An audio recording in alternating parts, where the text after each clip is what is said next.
नमस्कार, मैं राकेश कुमार। इस देश में दो ही आदमी की ज़िंदगी पूरे मौज में कट रही है। एक मुकेश अंबानी के बेटे अनंत अंबानी और दूसरे अमित शाह के बेटे जय शाह। मुकेश अंबानी के बेटे अनंत अंबानी की शादी किस तरीके से हुई आप देखें। जय शाह दुनिया के सबसे अमीर क्रिकेट कंट्रोल बोर्ड BCCI के सेक्रेटरी रहे हुए हैं और अब वे ICC के चेयरमैन बन चुके हैं।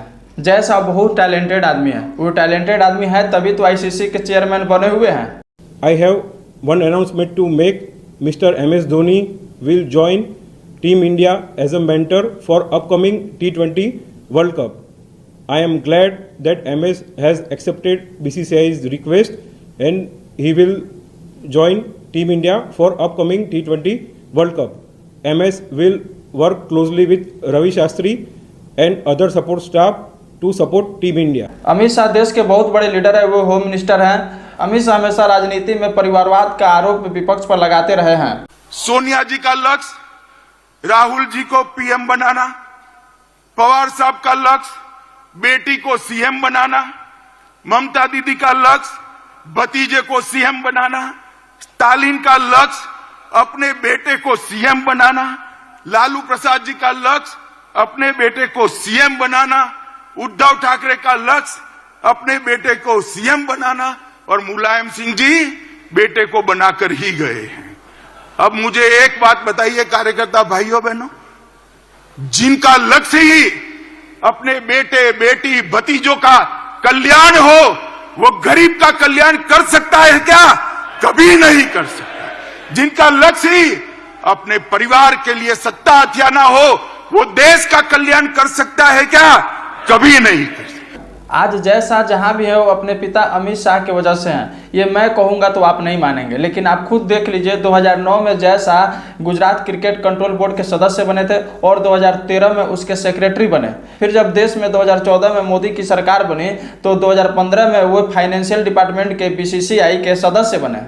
फिर 2019 में वो BCCI के सेक्रेटरी बने और 2021 में SCC के प्रेसिडेंट बने और अब 2024 में वो ICC के चेयरमैन बने हैं, जो 1 दिसंबर को अपना पदभार ग्रहण करेंगे। जो अमित शाह दूसरे नेताओं पर परिवारवाद का आरोप लगाते हैं, वो अपने गिरेबान में झांके हैं क्या? अब वहीं अब BCCI के सेक्रेटरी अरुण जेटली के बेटे रोहन जेटली को बनाया जाएगा। ये भी परिवारवाद के दायरे में नहीं आएगा।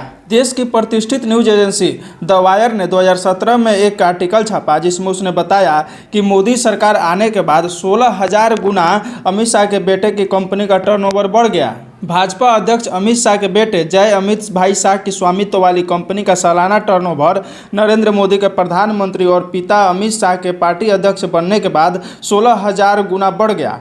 ये बात रजिस्ट्रार ऑफ कंपनीज ROC में दाखिल किए गए दस्तावेजों से सामने आई है।